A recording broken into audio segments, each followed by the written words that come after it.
देखिए, सबसे पहले मैं अपने इलेक्ट्रॉनिक मीडिया का बहुत बहुत धन्यवाद व्यक्त करता हूँ। मैंने आज मुख्य चिकित्सा अधिकारी बाराबंकी के रूप में यहाँ कार्यभार ग्रहण किया है। यहाँ की स्थितियों को समझने का प्रयास करूँगा और जो मुझे अभी तक फीडबैक मिला है और जैसा आप लोगों के माध्यम से फीडबैक मिला है, मेरा पूरा प्रयास ये होगा और बल्कि मैं आपको विश्वास दिलाता हूँ कि जो हमारी राष्ट्रीय कार्यक्रम की प्राथमिकताएं हैं उसमें हम और प्रभावी ढंग से कार्य करेंगे। बेहतर से बेहतर सुविधाएं हमारी लास्ट यूनिट तक पहुंच पाएँ, जन जन तक पहुंच पाएँ और सरकार की मंशा के अनुरूप जो भी प्राथमिकताएं हैं उनको हम बहुत अच्छे तरीके से अंजाम दें। इसके अतिरिक्त जो भी अनव्यावहारिक प्रॉब्लम्स हैं या जो कंप्लेंट्स हैं उनका त्वरित निस्तारण हो, IGRS का तुरंत निस्तारण हो, माननीय न्यायालय के जो प्रकरण है उनका निस्तारण हो और पब्लिक ग्रीवेंसेस जो लोगों की समस्याएं हैं उनका त्वरित निस्तारण हो। तो जब हम इन चीज़ों पर वर्क करेंगे तो नेचुरली एक बेहतर माइलस्टोन सेटअप कर पाएंगे। इसके अतिरिक्त हमारी जो अन्य प्राथमिकताएं हैं जैसे एम्बुलेंस की रिस्पांस टाइम या हमारी डिलीवरी होना सेंटर्स में, तो मैं रात्रि विजिट का भी अपना कार्यक्रम अपने एजेंडे में शामिल करूंगा और मेरा प्रयास यही होगा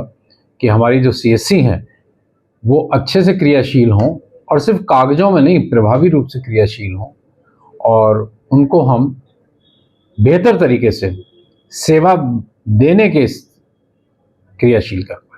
सर, ये मतलब लगातार बीच बीच में ब्रजेश पाठक जो उप मुख्यमंत्री जी हैं उनका निरीक्षण भी होता है और अगर हम बात करें तमाम ऐसी CSC जहां पर डॉक्टर गायब रहते हैं और आए दिन मामले सुर्खियों में आते हैं, जबकि उप मुख्यमंत्री द्वारा ट्वीट भी किया जाता है, तो इन मामलों को लेकर कितना गंभीर होकर कार्रवाई होगी आगे? देखिए, मैंने आपको बताया कि मैंने जैसे आज ज्वाइन किया है,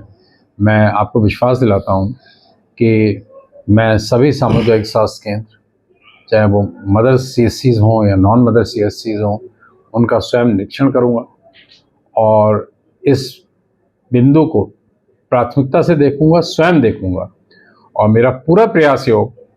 कि वहाँ पर चिकित्सक रह के सुविधाएं दे पाए। सर, अभी आपका मतलब सरयू नदी का भी छोर है, तराई इलाका भी पड़ता है बाराबंकी जिले में, तो ऐसे में जो स्वास्थ्य सेवाएं हैं जैसे CHO तमाम तैनात किए गए हैं, अक्सर जो है केंद्रों पर नहीं रहते हैं। सरयू अगर टिकैत नगर की बात करें या रामनगर या सूरतगंज जो तराई क्षेत्र हैं, तो उसके लिए कैसा कदम रहेगा? देखिए, जो गंगा जो नदी का कछार एरिया है और along the basin, river basin areas में बाढ़ के समय या आने वाला समय जब मानसून आएगा तो बाढ़ की प्रॉब्लम भी रहेगी, या वहाँ पर अन्य जो ट्रॉपिकल डिजीज़ हैं या उस एरिया विशेष की जो बीमारियाँ हैं उन पर नियंत्रण रखना बहुत ज़रूरी है। तो ये तो आवश्यक है कि जो हमारी बाढ़ चौकी या ट्रीटमेंट चौकी, ट्रीटमेंट प्लेसेस बनेंगे वहाँ उपस्थिति तो मैं 100% करूँगा और पूरा रोस्टर बनवाऊँगा और रोस्टर के साथ साथ ज़रूरत पड़ेगी